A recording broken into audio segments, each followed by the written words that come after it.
Some people are born into legacy. Others plant their own roots, quietly, deeply. This is the story of Elara Thorne, a woman silenced for years who finally learned to speak in her own language.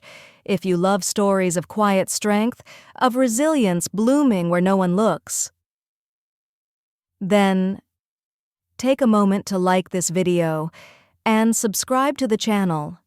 Every click helps another voice be heard. The polished mahogany of the Thorne & Sons conference table felt colder than the January wind whipping against the Manhattan skyscraper windows. Across its gleaming expanse, my father, Arthur Thorne, surveyed the quarterly reports like a general reviewing troop deployments. My mother, Eleanor, radiated practiced serenity, her pearls a perfect icy white against her cashmere sweater. My older brother, Liam, leaned back, fingers steepled, radiating the effortless confidence of the Crown Prince. And then there was me, Elara Thorne, the misplaced comma in their perfectly structured sentence, 38 years old, feeling like an awkward teenager trapped in a room full of adults who spoke a language I'd never quite mastered, the dialect of Thorne success. Outwardly, we were a masterpiece. Thorne & Sons wasn't just a law firm. It was an institution, a legacy forged in gilded courtrooms and whispered boardroom deals. My grandfather built it. My father expanded it into an empire. And Liam was being meticulously groomed to inherit the throne. Their successes? Tangible, celebrated, plaques on the wall, articles in the Times, invitations to galas where the champagne flowed as freely as the mutual admiration. And me? I ran the Verdant Page, a small independent bookstore in Brooklyn specializing in rare botanical texts and forgotten nature memoirs. It barely broke even, most months. To the Thornes? Not just insignificant, an eccentricity, a hobby, a phase, perpetually extended. The pattern was etched deeper than the family crest on the silverware. Childhood memories weren't of laughter, but of comparisons. Liam finished his Latin declensions before breakfast, Elara. Must you dawdle over those bugs? Birthday gifts were instructive, leather-bound legal tomes for Liam, delicate, impractical dolls for me, symbols of the fragile, ornamental role I was expected to play. My passion for botany, for the quiet complexity of ecosystems, met with polite incomprehension or thinly veiled scorn. "Interesting, darling," Mother would murmur, already scanning the room for someone more consequential.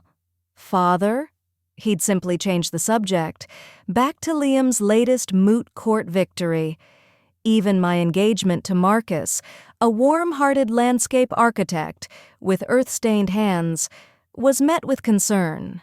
"He seems nice," Mother had said, the word nice hanging in the air like a question mark. "But what are his prospects, Elara? Stability matters." Marcus, with his easy laugh and his belief in creating beauty, not just accumulating wealth, was yet another red mark in the Thorne ledger. He didn't fit the mold. Tonight was Liam's second wedding. Serena was everything the Thornes approved of, impeccably pedigreed, ruthlessly ambitious, radiating the kind of polished perfection that made my carefully chosen vintage dress feel instantly shabby. The reception was a symphony of crystal, caviar, and carefully curated power. Speeches flowed. Fathers, full of gravitas and dynastic pride, the best man's, frat boy humor and thinly veiled envy, mothers, a masterpiece of elegant sentimentality. Then, unexpectedly, Liam gestured towards me, a magnanimous wave. "And my little sister, Elara. Always the unique one. Come on up, share some embarrassing stories about your big bro." Polite laughter rippled across the room. My stomach clenched. Unique, the Thorne code for disappointing.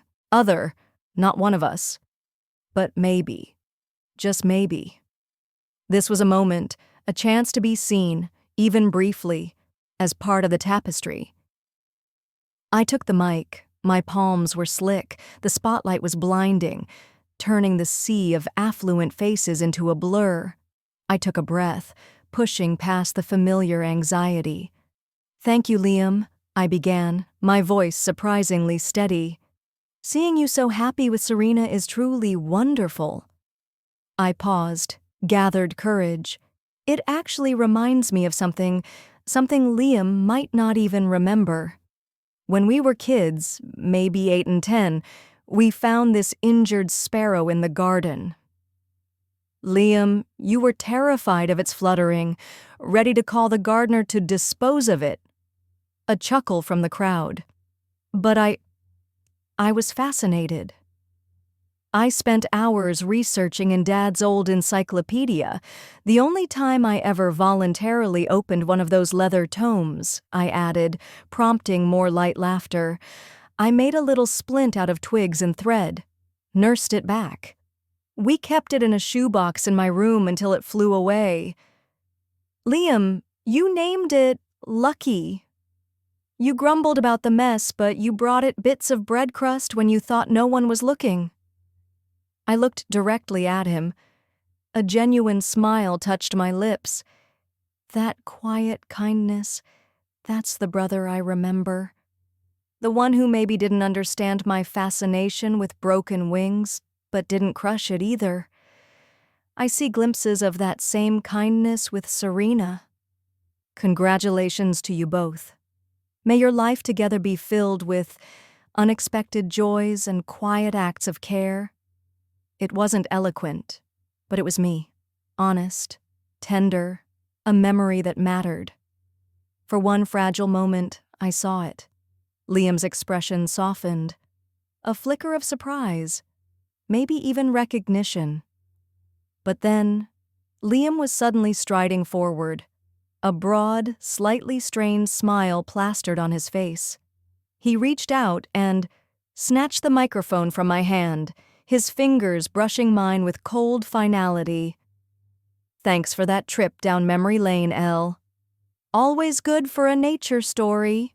His voice boomed, artificially hearty, drowning out my final unspoken words. "Now, back to the important stuff, the open bar. Seriously, folks, drink up, and don't forget the gift table." He laughed, a sharp, barking sound. "Prenups and Prosecco, am I right?" Another joke, another roar of laughter. The warmth inside me froze solid, shattered into 1,000 icy shards. The dismissal wasn't just public, it was brutal. He didn't just cut me off, he erased me, reduced my offering to an awkward little interlude, a quirky sidebar, a nature story. The message was deafening. Your feelings, irrelevant, your presence, disposable. I stood frozen for a second, the spotlight now an interrogation lamp, the roar of laughter washing over me like acid rain. I scanned the faces. Father, already deep in conversation with a senator. Mother, tight smile, already turning away. Serena, politely bored. Only Julian, my younger brother, Liam's opposite in every way, met my eyes, just for a second. His face, unreadable, but in that fleeting glance there was no laughter. Then he looked down. I stepped off the dais, heels clicking against the marble, each step gunshots in the silence inside my head. I needed air. I needed Marcus.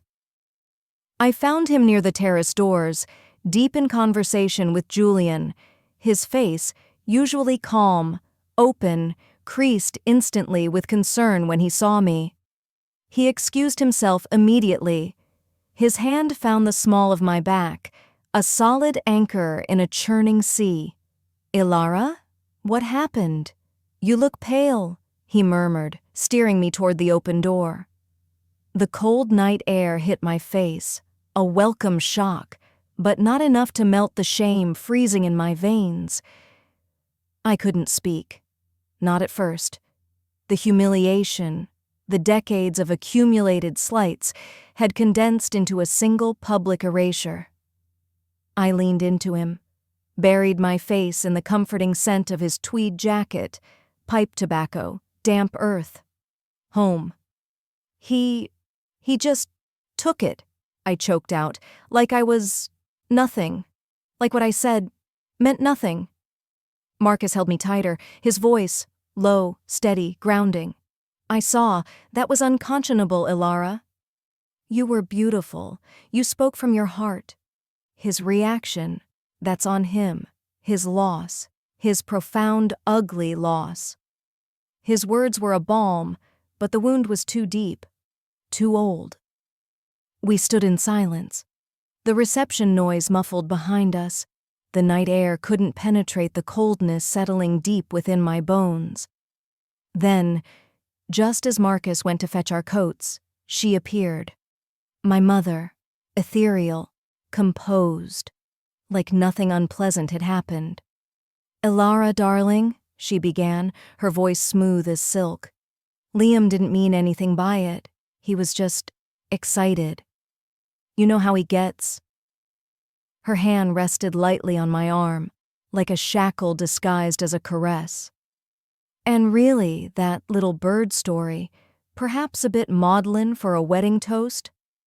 Don't make a scene, sweetheart. It's Liam's night. I barely had time to process that when Elara, a word, my father, Arthur Thorne, grave, lawyerly, he gestured me away from the crowd. We need to discuss the Oakwood property. The words hit like ice water. Oakwood, a small crumbling cottage, overgrown with wildflowers, the only thing Aunt Maud left me, the only thing that was truly mine. The firm is representing the consortium developing Highland Greens, he said, voice devoid of inflection. They require the Oakwood parcel to complete their acquisition. The offer is substantial. He named the figure.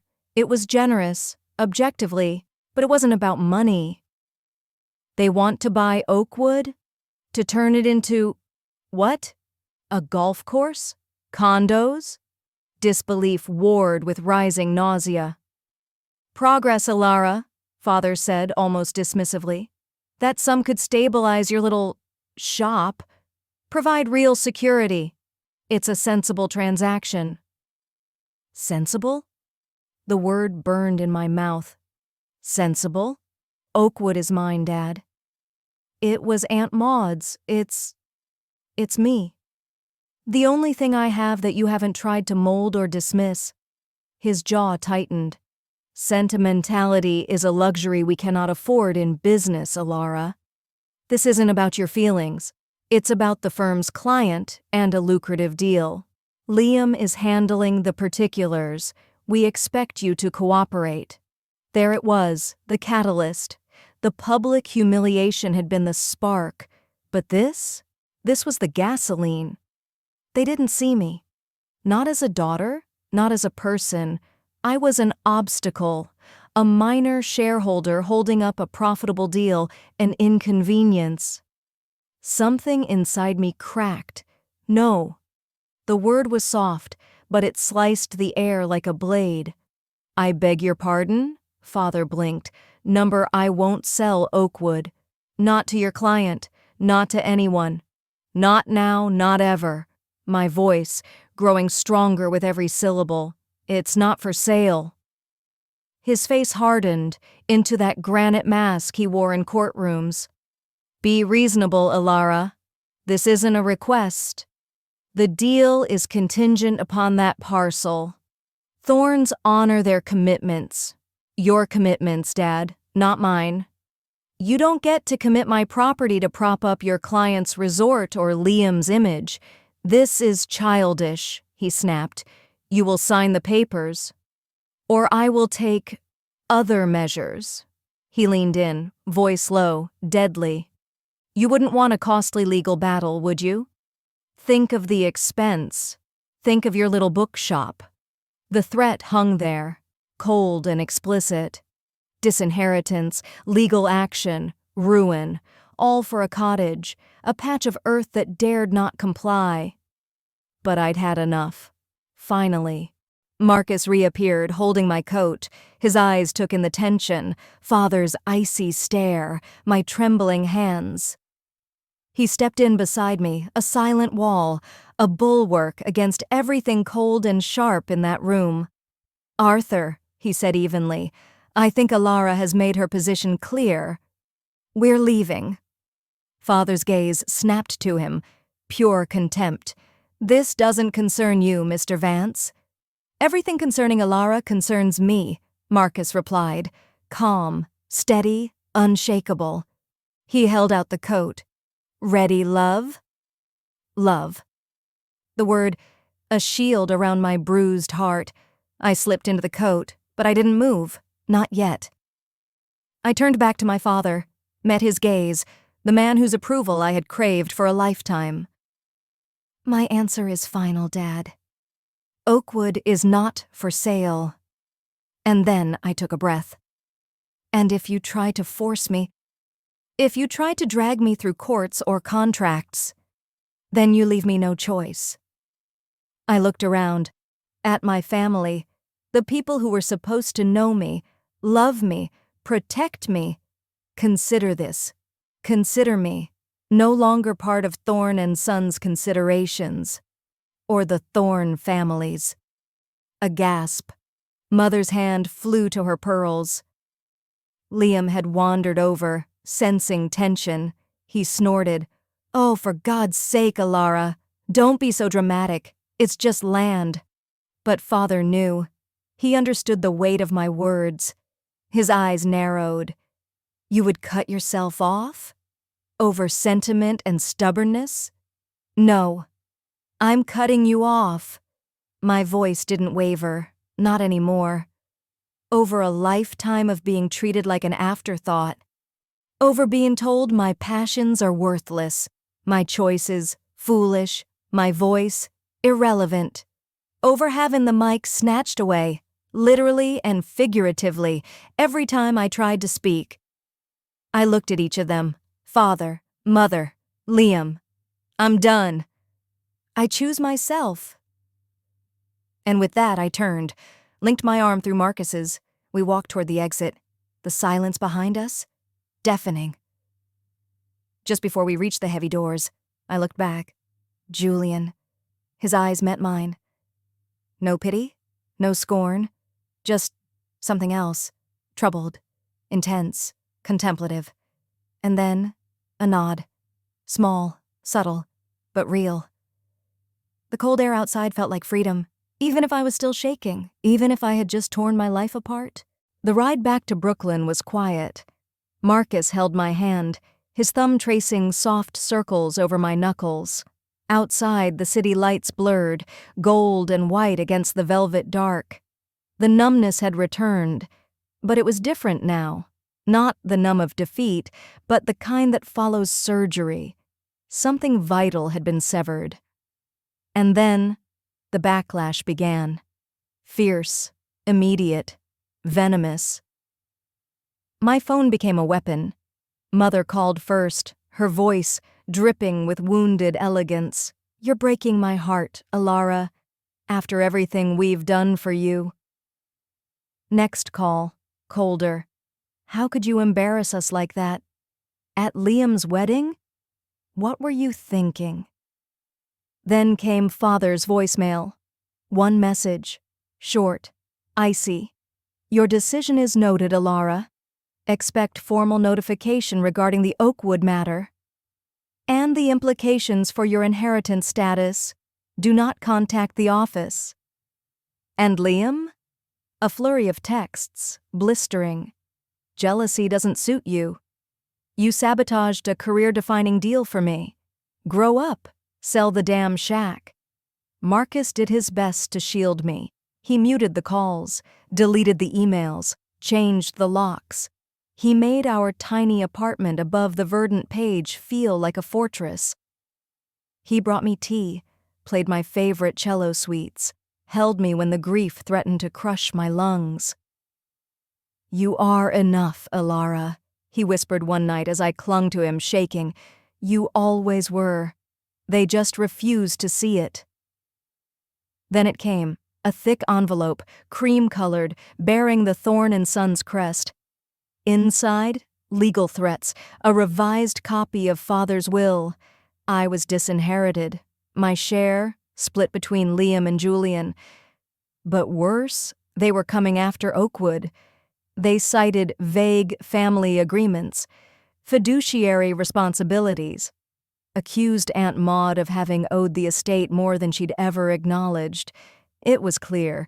They weren't just done with me. They wanted to erase me, strip away the little I had built, make an example. The pain hardened into resolve. I couldn't fight them head on. Their legal firepower would bury me. But Aunt Maud had never trusted them. There had to be something. So I searched. Days in the back room of the verdant page, dust, paper, ink, the comforting scent of old truths.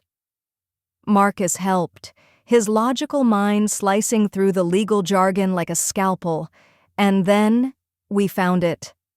A clause, hidden deep in the Oakwood deed, insisted upon by Maud, witnessed by her long-dead lawyer friend. It stated, Oakwood could only be sold with the express written consent of the current owner. Any attempt by representatives of the Thorne estate or its affiliates to force a sale would render the property inalienable for 10 years. I stared at the page, stunned. Aunt Maud had known. She had anticipated this. She left me a fuse, a final, quiet rebellion, and a path to fight back. We marched into the Lion's Den. Thorne and Sons, Midtown Manhattan, glass, leather, steel, power sculpted into a lobby.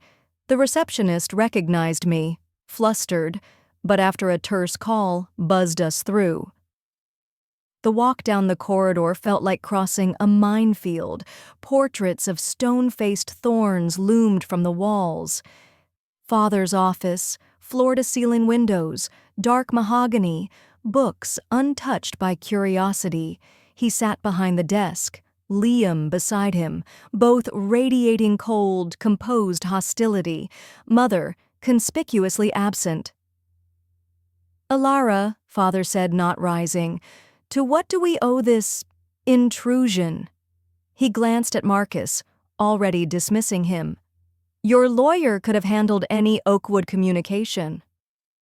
"I don't need a lawyer for this," I replied, voice calm. I placed the paper on his desk. "Just your attention. Section 4B. He scanned it, eyes narrowing. Liam leaned over, frowning. A flicker of something, surprise, crossed Father's face. "An obscure clause," he scoffed, "drafted by a sentimental old woman. It changes nothing."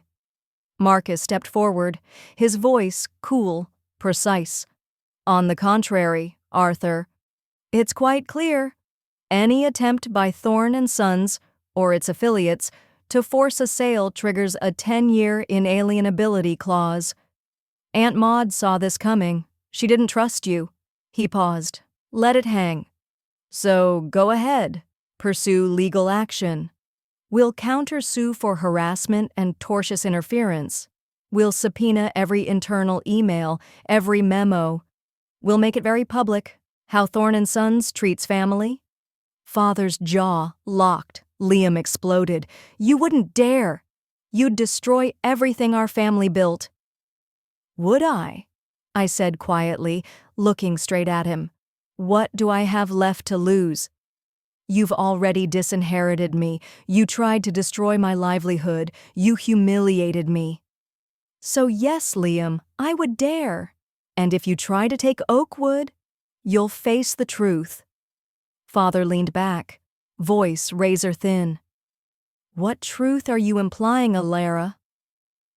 I let the words fall, each one like a brick in their polished glass world.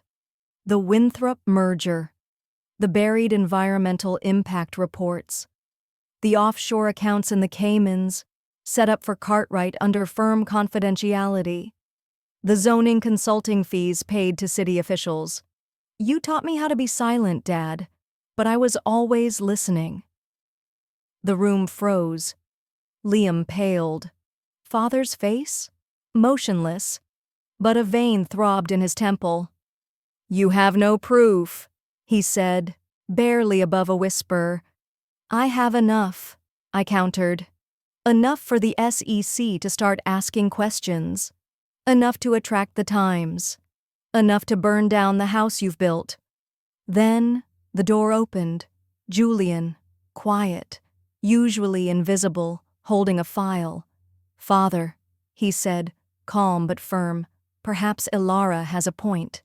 He walked in, laid the file on the desk.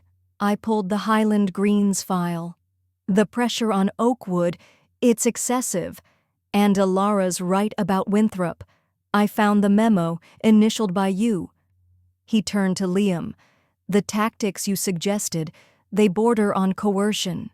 This isn't just about land anymore. It's about what we're becoming. Liam was livid.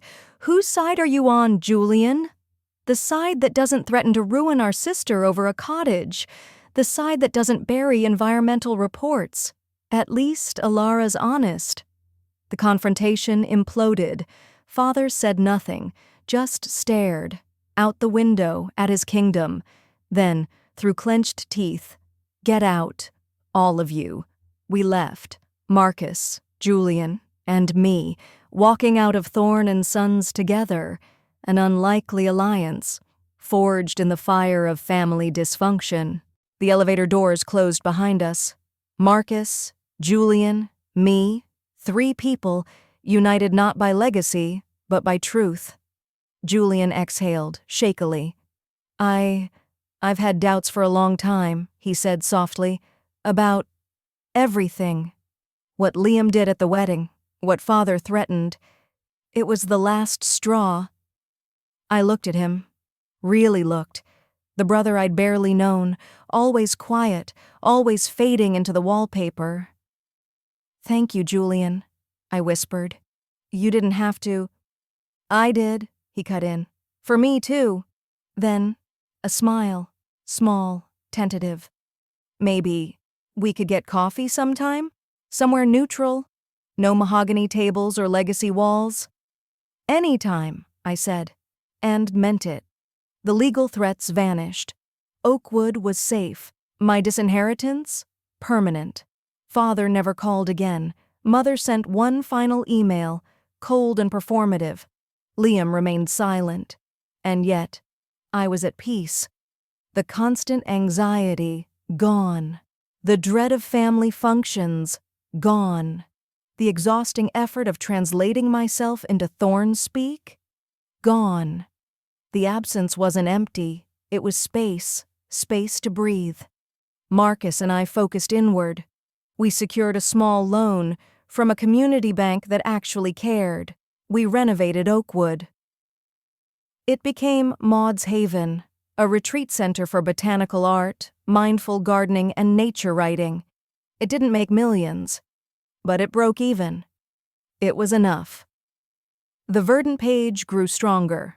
Author readings, local artists, children's story hours. People came, and they stayed. My odd knowledge of rare botanical texts, no longer a punchline, now a specialty. And family? Family became something else. It was Marcus, steady and kind. It was Mrs. Gable, the widow next door who brought soup and stories. It was Ben, the high school teacher who volunteered at Maud's Haven every Saturday. It was Julian, who showed up to coffee every month, each time looking a little lighter.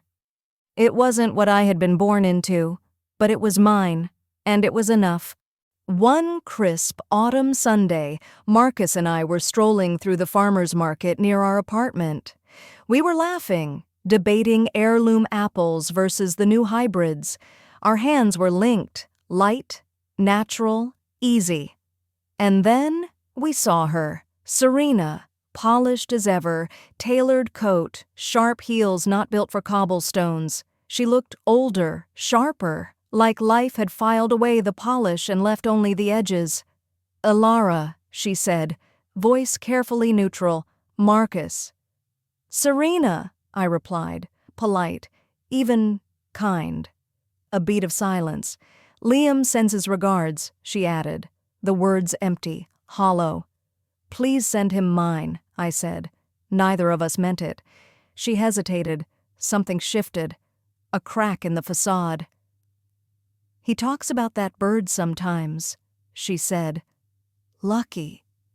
He keeps a picture of it on his desk. Says it was the only thing he ever named." She looked away, toward the market, the people, the color, a world Liam didn't understand. "He wouldn't admit it," she said, "but I think he remembers your toast. Thinks about it." She looked back, her gaze, not hostile, not cold, just tired, maybe even a little envious. "You seem happy." "We are," Marcus said. His arm slipped around my waist. Solid. True. She nodded. Tight. Mechanical. "Good. That's good." She offered a brittle smile and vanished into the crowd. I watched her go. Felt a strange wave. Not anger, not triumph. Just pity. She was still inside the gilded cage, performing, pretending, while Liam, still clutching a photo of a bird he once tried to forget. Later that afternoon, we were back home, in the small sunroom, surrounded by ferns and the scent of Marcus's pipe. I was tending to my bonsai maple. It had taken months of shaping. It wasn't easy. It wasn't quick. But that was the point. You couldn't force a bonsai to become an oak or a pine. You had to work with what it was, its nature. I clipped a small branch, not to restrict it, but to guide it. Marcus watched me. "Beautiful work," he murmured. I looked up, met his gaze, warm, unwavering, mine. I thought of the thorns, their granite expectations, the way they had tried to trim me into something I wasn't. I thought of Oakwood, alive with birdsong, of the verdant page, filled with voices, of Julian's quiet revolution, of Mrs. Gable's soup, Ben's laughter, Serena's brittle smile. I thought of Lucky. The grief was still there, a scar, not a wound, but the peace I felt now, deep, hard-won, real. "I am home," I whispered, simple, true. The Thorne legacy? A relic of a life that never fit me. This was my legacy now, growing, quiet, resilient, one carefully chosen branch at a time. That was Elara's legacy, not written in courtrooms, but in gardens, in books, in the lives she quietly touched. If her story moved you, if you saw pieces of yourself in her fight to be seen, then please like the video, subscribe, and share it with someone who needs to hear it. Because sometimes the strongest revolution begins with a whisper.